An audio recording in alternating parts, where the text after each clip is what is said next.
Good morning, आदाब, नमस्कार, सत श्री अकाल। आप सभी का एक और खूबसूरत सुबह में बहुत बहुत स्वागत है उठो जागो में, और मैं हूं शहबार। और गुड मॉर्निंग, मैं हूं तेजिंदर।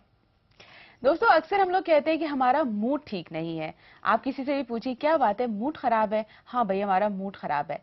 एक्चुअली मूड नहीं खराब होता, आपका मन खराब होता है। और दोस्तों, मन एक ऐसी चीज होती है जिसको आप जितना भी मनाएं, एक बात पे अगर नाराज हो जाए तो फिर मनाना बहुत मुश्किल हो जाता है। इसलिए कोशिश ये करनी चाहिए कि अपने दिल को जरा संभाल के रखिए, दिल को बहुत ही पैम्पर करके रखिए, क्योंकि दिल जिस दिन आपसे नाराज हो जाता है तो जिंदगी जीना मुश्किल हो जाता है, सांसें लेना मुश्किल हो जाता है। क्योंकि सांसें आपको सिर्फ जिंदगी रवा होने में आपकी मदद करती हैं, लेकिन जो दिल धड़कता है वो आपको जिंदगी जीने के लिए उकसाता है। तो दिल को कभी नाराज मत होने दीजिए, और आपके दिलों को प्यार से संभालने हमारी कोशिश रहती है कि सुबह सुबह उठो जागो में कुछ ऐसी बातें करें, कुछ प्यार भरी बातें करें कि दिन भर आपका मूड ठीक रहे, और मूड ठीक रहेगा तो मन भी ठीक रहेगा। तो चलिए, सबसे पहले मैं तेजिंदर से पूछती हूँ कि इनका आज मूड कैसा है। Good morning, how is your mood? Good morning Shahbar. You looking great, smart. Yes, आपने सारा कुछ कह दिया। मैं तो यही कहूंगा कि बिल्कुल आपने सही कहा। मैं आपकी बातों से इत्तेफाक रखता हूं कि आपको दिल को जीतना है, और जब आप दिल को जीत लेते हैं, अगर आपके दिल में एक खुशी है, एक तरंग है, तो जीने का मजा ही कुछ और होता है। तो आज अगर हम बात करें आज के खास मेहमानों की, तो वो दो ऐसे फूल हैं हिंदुस्तानी संस्कृति के, जिन्होंने अपनी महक देशों और विदेशों में फैला रखी है। बिल्कुल। और वो नायाब हीरे हैं, मैं तो यही कहूंगा। इससे पहले कि उनका तारुफ आपके साथ करवाएं, देखते हैं उनसे जुड़ी हुई कुछ खास तस्वीरें।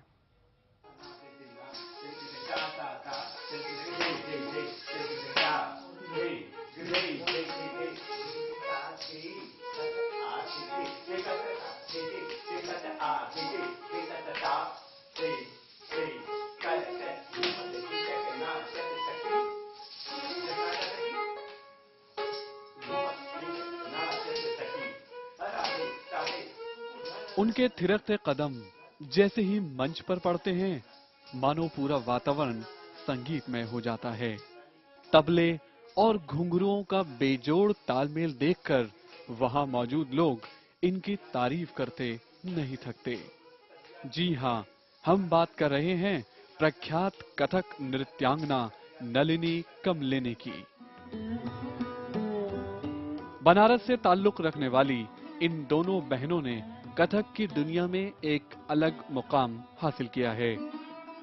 वाराणसी घराने के अंतरराष्ट्रीय ख्याति प्राप्त गुरु जितेंद्र महाराज से कथक की बारीकियां सीखने वाली नलिनी कमलिनी देश ही नहीं बल्कि विदेशों में भी अपनी कला के जलवे बिखेर चुकी हैं।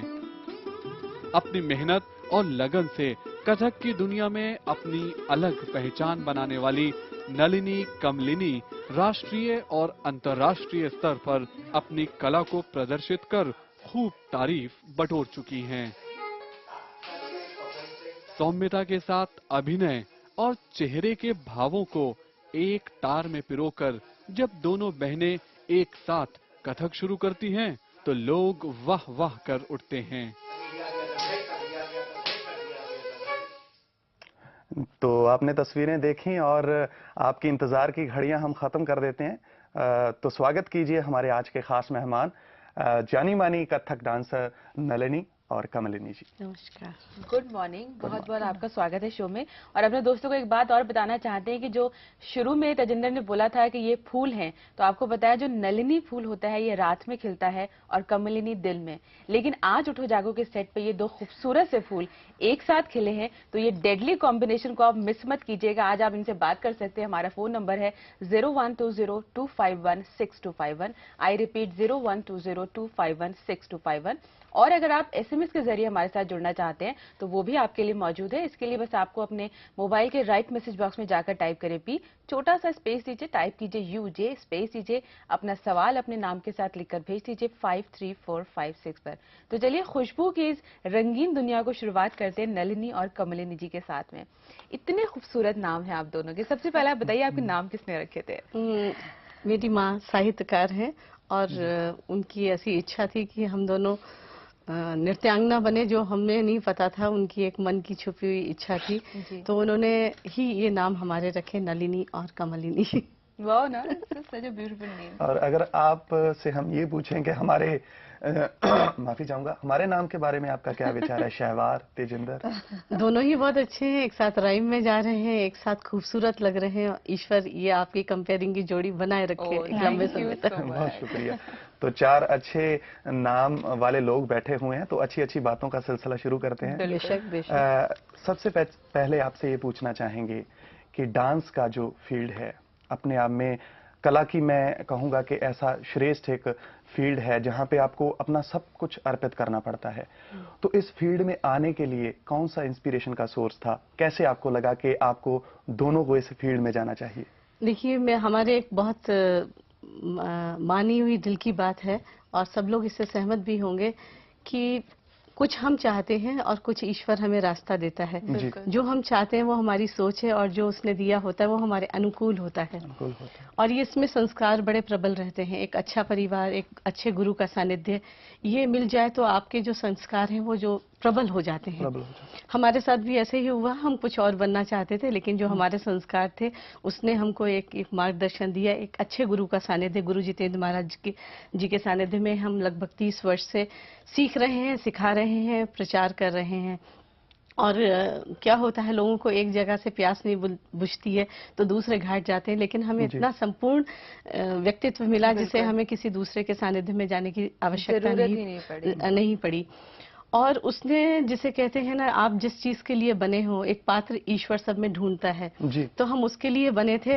तो कहीं पे भी आप जाइए, पांव वहीं मुड़ जाते हैं जहाँ पे आपका हो। बिल्कुल ठीक है। कहाँ गौमुख से नदी निकलती है, बहती हुई वाराणसी आती है, बिल्कुल। लोग उसमें अपना आनंद लेते हैं, अर्पण करते हैं, स्नान करते हैं, लेकिन उसका लक्ष्य होता है पुनः जाके सागर में मिल जाना। बिल्कुल। जी। तो ऐसी ही, और सबसे अच्छी बात है, इस सफर में मेरा सानिध्य हमेशा अच्छे गुरु और एक बहन के साथ रहा, जो ईश्वर ने कृपा करी कि आपको एक अच्छे साथी, एक अच्छी बहन, एक अच्छे दोस्त के रूप में दिया, जो हमेशा आपको प्रेरित करता रहता है अच्छे काम के लिए। और जहाँ कोई ऐसी चीज होती है जिसमें वैल्यूज नहीं है, तो हम एक दूसरे के प्रति एकदम स्ट्रिक्ट हो जाते हैं। नॉट लाइक सिस्टर्स, नहीं, बहुत अच्छी बात we have to obey like that, you know. मतलब बहनों का रिलेशन तो वैसे ही, मतलब एक ऐसा रिश्ता है जो इतना सपोर्टिव होता है और बहुत एक दूसरे को समझ सकते हैं, और फिर वो रिश्ता अगर प्रोफेशन में साथ साथ हो जाए तो नथिंग लाइक इट। अभी हमारे साथ विकास बात करेंगे नोएडा से। Good morning Vikas. Good morning Shefar. कैसे हैं आप? बस बढ़िया। और you looking very nice today. Oh, thank you so much. And I want to ask, I think काफी इंस्पायर हो गया हूँ मैं।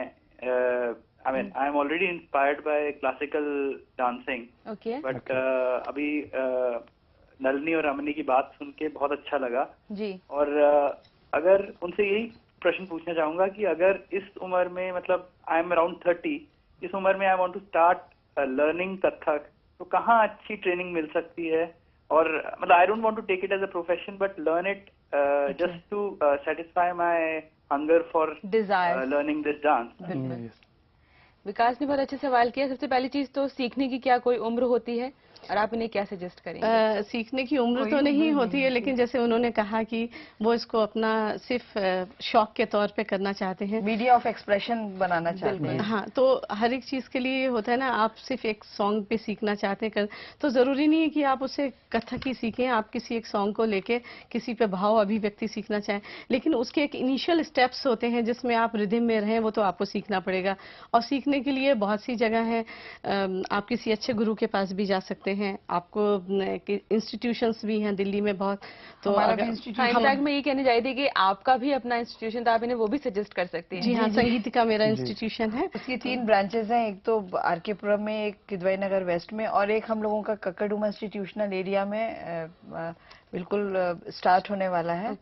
तो आप संपर्क कर सकते हैं। हमें अच्छा लगेगा कि हम, और नृत्य सीखने के लिए या किसी भी चीज को सीखने के लिए कोई उम्र की एज बार नहीं है। कोई बार नहीं। अगर आपके अंदर अर्ज है तो जहाँ चाहा वहाँ रहा बन जाती है। बिल्कुल ठीक कहा कि अगर लगन हो तो कोई भी काम के लिए कोई उम्र नहीं होती। सिर्फ एक इच्छा शक्ति, एक लगन, एक पैशन, एक हंगर होनी चाहिए, एक डिजायर होनी चाहिए, तो आप कभी भी कोई भी काम सीख सकते हैं। जैसे इन्होंने कहा कि जैसे संस्थाएं इन्होंने बताई, और अगर प्यास होती है तो पानी तो ढूंढ ही लिया जाता है। तो अभी फिलहाल हम प्रोग्राम में लेंगे छोटा सा ब्रेक के बाद जल्द हाजिर होंगे। देखते रहिए उठो जागो।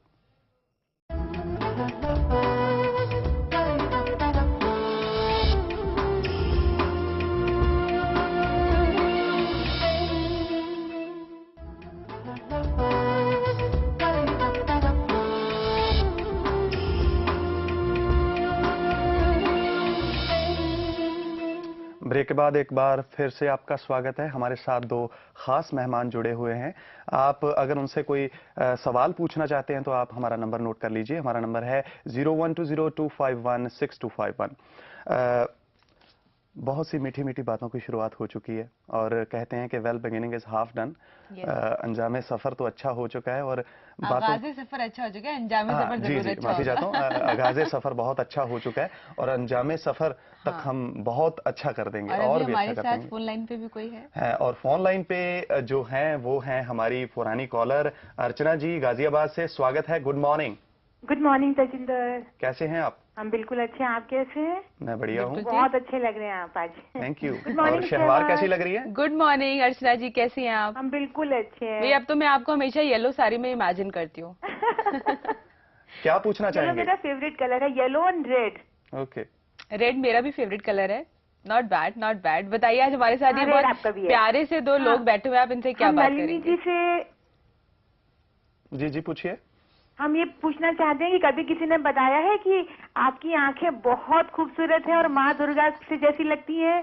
क्या बात? आप कभी मेरे सामने आईना बन के आई नहीं तो फिर मुझे पता कैसे चलेगा। बिल्कुल। अर्चना बताइए क्या सवाल करेंगे आप? जी मेरा कथक फेवरेट डांस रहा है और मैंने 8 साल तक कथक सीखा है और मैं आप लोगों के पोस्टर मेरे पास रहा करते थे एक टाइम पर। बहुत अच्छा लग रहा है आपसे आज मिलकर। Thank you so much.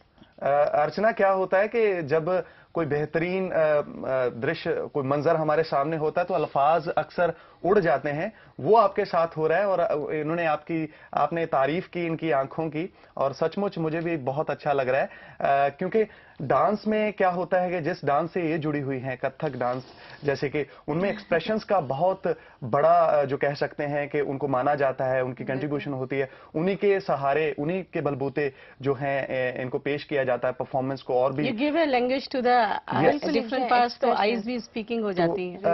आपसे ये पूछना चाहेंगे कि अगर घरानों की हम बात करें तो बहुत से घराने हैं, मगर प्रोमिनेंट जो घराने हैं वो 3 हैं, जयपुर, लखनऊ और बनारस जिसे आप बिलोंग करते हो। तो tell us something about Banaras gharana. Kamalini जी आप बोलेंगे, मैं बताऊं? थोड़ा सा वैसे नृत्य तो सब समान है, उसकी जो बेसिक्स होते हैं वो सब एक से ही होते हैं। 4 का चलन, मतलब सीधे पैर से आप 1 शुरू करिए, 4 से फिर आप करिए, ये तो एक बेसिक चीज है। भाव अभिव्यक्ति, एक्सप्रेशन, मूवमेंट सब एक सा होता है। कृष्ण हमारे भी वही हैं जो उनके हैं, मतलब एक जो बेसिक चीजें हैं, जैसे मनुष्य की जो एक रूपरेखा है वो सेम है, बट व्हेन यू डिफरेंशिएट कि ये हिमाचल के हैं, ये साउथ के हैं, थोड़ा सा फर्क हो जाता है। प्रोमिनेंट फीचर्स, सैलिएंट फीचर्स में थोड़ा सा वो हो जाता है। तो हमारे बनारस घराने में जो हम लोगों का जितेंद्र महाराज जी ने जो इसको फ्लरिश किया है, उसमें ये है कि हम लोगों की जो एक्सप्रेशन, मूवमेंट और जो पद संयोजन है वो कंटिन्यूटी हमेशा बनी रहती है। ऐसा नहीं है कि हम कोई अगर भाव अभिव्यक्ति कर रहे हैं तभी हम एक्सप्रेशन करेंगे, या जब हम नृत्य कर रहे हैं तभी करेंगे, या जब हम सिर्फ फुटवर्क पे आए तो हम फुटवर्क करेंगे। We give language to whole setup. हमारे हर चीज गौण रहती है जब हम कोई भी प्रदर्शन करते हैं। और बनारस घराने में क्या होता है, जो छंदों का प्रयोग बहुत होता है। और थोड़ी सी मैं अगर आप हमारे नृत्य में देखेंगे तो हमारे पाँव में जो दिग होती है ना, एक चलन होता है, हील्स के साथ हम लोग करते हैं, वो फिर और किसी घराने में इतना नहीं है। और पाँव की अभी जो नृत्य है वो तो बिल्कुल आप देखिए जाके सिर्फ मूवमेंट तक सीमित रह गया है। जैसे आप नृत्य की व्याख्या करते हैं, नृत्य के बारे में बोलते हैं, तो उसका सीधा संबंध घुंघरू से है। जैसे आपके बहुत अच्छे तबला वादक हैं, उनके हाथ में टोन नहीं है, तबला नहीं है, तो कहाँ से बजाएंगे? वैसे नृत्य का पूर्ण संबंध जो है घुंघरू से, और घुंघरू को सुर देना, उसको एक नृत्य की भाषा देना, वो